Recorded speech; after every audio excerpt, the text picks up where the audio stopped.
Assalamualaikum students and viewers, this is Ahmed and welcome back to my channel.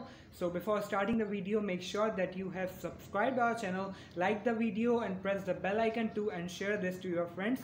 So let's में जो हम topic cover करेंगे वो है थर्ड इक्वेशन ऑफ मोशन। और मैंने पिछली वीडियोस में भी आपने देखा होगा कि कंडीशन दी होती है ना, हमेशा तीनों इक्वेशंस के स्टार्टअप में कंडीशन है। सही है। अब इस वाली के स्टार्ट में कंडीशन नहीं है, ये आपको बता देंगे किस तरह ये इक्वेशन ऑब्टेन की जानी है। सही है, क्लियरली बता दिया है कि this equation can be obtained by using, ये क्वेश्चन नहीं है, ये आपने खुद लिखना है। सॉरी, बता दिया गया है। मुराद बुक का पेज नंबर आप 40 खोलेंगे ना तो उस पर ये equation of motion, third equation of motion मौजूद है। तो स्टार्टअप में लिखा हुआ this equation can be obtained by using first and second equation of motion and removing T from them. सही आते ही तो इन्होंने बता दिया आते ही कि फर्स्ट और सेकंड इक्वेशन ऑफ मोशन को यूज़ करते हुए third equation of motion obtain की जा सकती है, बस जस्ट हमें उसमें से टी रिमूव करना है। सही है। तो अब यहाँ पे मैं पहली इक्वेशन ऑफ मोशन लिखता हूँ that V F is equals to V I plus A T. सही है। अब एक तरीका होता है मैथ में, अगर आप पढ़ रहे हो, अगर मैथ की क्लासेस आप ले रहे हो किसी जगह से, तो आपने देखा होगा कि स्क्वायर ले लेते हैं दोनों साइड पे। अब दोनों, अगर मैं मैथ के अकॉर्डिंग एक साइड पे कोई चेंज करता हूँ और दूसरी साइड पे भी, क्योंकि इक्वलिटी का साइन है, ये दोनों इक्वल है, इसका मतलब अगर मैं यहाँ पे कोई चेंज करता हूँ और सेम चेंज यहाँ पे भी कर दूँ, बिल्कुल बराबर चेंज यहाँ पे भी कर दूँ, तो इसका मतलब मैंने कोई चेंज किया ही नहीं है, दोनों बराबर ही हैं। फॉर एग्जाम्पल 2 है, 2 इज इक्वल्स टू 2। सही बात है।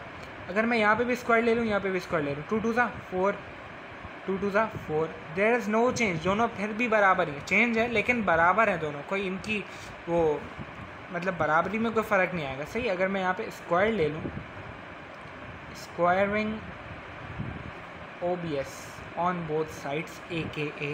सही है। तो वी एफ का square is equals to V I plus A T का होल स्क्वायर। सही है। एक फॉर्मूला बहुत बेसिक होता है कि a प्लस बी का whole square is equals to A square plus 2ab plus B square. सही है। ये मैथ का बेसिक है, बहुत बेसिक है। सही है। a प्लस बी का whole square is equals to A square plus 2ab plus B square. सही है। तो उसके अकॉर्डिंग यहाँ पे चलते हैं, वी एफ स्क्वायर तो वी एफ स्क्वायर रहेगा, वी आई ए कंसिडर होगा और ए टी बी कंसिडर होगा। सही है। ए प्लस बी का whole square, A plus B का होल स्क्वायर। अब जहाँ पे यहाँ ए आता है मैं वहाँ वी आई का होल स्क्वायर कर दूंगा, यहाँ जहाँ सिंगल ए लिखा हुआ है तो सिर्फ वी आई लिख दूंगा। समझ में आई बात। अब मैं स्टार्ट करता हूँ, ए का square plus 2ab plus B का स्क्वायर। सही है। अब मैं ए की जगह क्या पुट करूँगा, वी आई, ए की जगह वी आई, बी की जगह क्या पुट करूँगा, ए टी, फिर बी की जगह क्या पुट करूँगा, ए टी। सही है। अब मैं इसको बिल्कुल स्क्वायर कर करके लिखता हूँ, वी आई का whole square V I square plus 2 V I A T. सही है। Plus A square T square. सही है। यहाँ पे मैंने ये एक फॉर्मूला खोल दिया। अब थोड़ा चेंज आ रहा है। अब पहले मेरी एक बात सुन लें, अगर मैं यहाँ लिखता हूँ 2/2, इसकी वैल्यू क्या होगी, 2 1 ज़ा 2, 2 1 ज़ा 2, 1 डिवाइड बाय 1 0। सही है। Which is equals to 0। There is nothing, मतलब 2 डिवाइडेड बाई 2 0 होता है। अगर मैं 2 डिवाइडेड बाई 2 किसी इक्वेशन के बीच में लिख देता हूँ तो इसका मतलब मैंने कुछ बढ़ाया ही नहीं है। फॉर एग्जांपल एक इक्वेशन है 2 इज इक्वल्स टू 2। अब मैं यहाँ पे ऐड कर दूँ, या सॉरी मल्टीप्लाई, ऐड भी कर दूँ, मल्टीप्लाई कर दूँ, जो करना है कर दूँ, 2/2 कर दूँ। सही। अब मैंने इसको तो कैंसिल कर दिया, कुछ बचा ही नहीं, 2 इज इक्वल्स टू स्टिल 2 है। सही है। अब मैं वही चीज़ यहाँ पे करने जा रहा हूँ कि मैंने स्टार्ट में क्या किया था, by using second equation at first use कर ली, अब सेकंड की बारी है। अब सेकंड किसी तरह मुझे यहाँ पे ऑब्टेन करनी है, किसी तरह सेकंड इक्वेशन लानी है मुझे, वी आई का square plus 2 V I A T. Now there is a change, A square T square. अगर मैं यहाँ लिख दूँ 2/2 A square T square, there is nothing, no change, there is no change. अगर 2 को 2 से काट दूँ कोई फ़र्क नहीं पड़ेगा। सही है। अब एक वो होता है कॉमन लेना। सही। फैक्टराइजेशन का चैप्टर है मैथ में, वो आपने पढ़ा होगा तो आपको ये चीज़ समझ में आती है, नहीं आ रही तो मैं समझा देता हूँ। सही है। अब जहाँ ऐड हो रहे होते हैं ना, 3 देखें 3 टर्म्स हैं। सही है। 3 टर्म्स हैं, ये एक टर्म हो गई, एक टर्म हो गई, एक टर्म हो गई, पूरी एक टर्म है, सही है। अब यहाँ पे मैं कॉमन ले सकता हूँ, शॉर्ट कर सकता हूँ, फैक्टराइज कर सकता हूँ, वी आई स्क्वायर प्लस, अब देखें इन दोनों में से मैं कॉमन लूँगा क्योंकि इसका मुझे कुछ एंड में यूज़ करना ही करना है, सही है।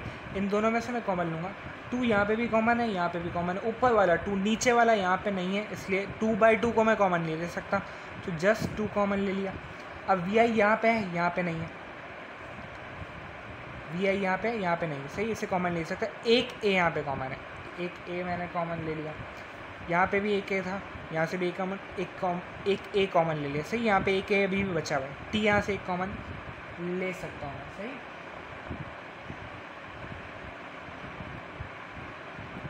अब मैंने कहा कि मैं टी यहाँ से कॉमन ले सकता हूँ। अगर मैंने टी कॉमन ले लिया तो मैं जो सेकेंड इक्वेशन ऑफ मोशन है V I S is equals to V I T plus half A T square, ये जो इक्वेशन है मैं यहाँ पे नहीं ला सकूँगा, सही है।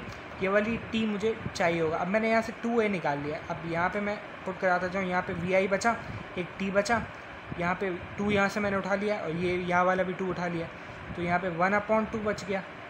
एक a यहाँ से उठा लिया तो a बचा और t स्क्वायर पूरा बच गया, vi t plus half A T square. यहाँ पे देखिए s is equals to vi t plus half A T square, vf is equals vf का square plus vi square plus 2a। अब इसकी पूरी की जगह मैं s लिख सकता हूँ, यस लिख सकता हूँ, क्योंकि ये दोनों अगर सेम है और ये इसके इक्वल है तो मैं इसे इसके इक्वल रख सकता हूँ। अब s is equals to 2as। अब मैं मैं काम करता हूँ, इसी समझा देता हूँ। vi स्क्वायर यहाँ पे प्लस के साइन में, अब मैं वहाँ जाके इसे माइनस करवा सकता हूँ, बिल्कुल करवा सकता हूँ, सही है। इसे मैं वहाँ जाके माइनस करवा सकता हूँ, तो इस तरह मैं चेंजेस भी कर सकता हूँ, जैसे 2as is equals to V F square minus V I square. अब मैं समझता था कि 2as is equals to V F square minus V I square second equation of motion, वो प्रॉपर्ली बुक के अकॉर्डिंग है, लेकिन ऐसा नहीं है, यही है बुक के अकॉर्डिंग ऊपर वाली है। मैं ऐसे भी लिख सकता हूँ, ऐसे भी लिख सकता हूँ। जैसे पिछली वीडियो में मैंने देखा कि मैंने कहा था कि S is equals to V I T plus half A T square book में है ऑफिशियली। मैं चाहूँ तो इसे डिफरेंट करके लिख सकता हूँ, आगे पीछे कर सकता हूँ मैं, ऐसी कोई मसले वाली बात नहीं है। इसी तरह यहाँ पे भी कर सकता हूँ। ये दोनों ही थर्ड इक्वेशन ऑफ मोशन है, ऑफिशियली ऊपर वाली है, सही है, बुक के अकॉर्डिंग। कहीं ये वाली भी दी होती है, सही। तो ये था हमारा थर्ड इक्वेशन ऑफ मोशन का टॉपिक। इंशाल्लाह मिलते हैं नेक्स्ट वीडियो में मोशन अंडर ग्रेविटी के साथ। अल्लाह हाफ़िज़।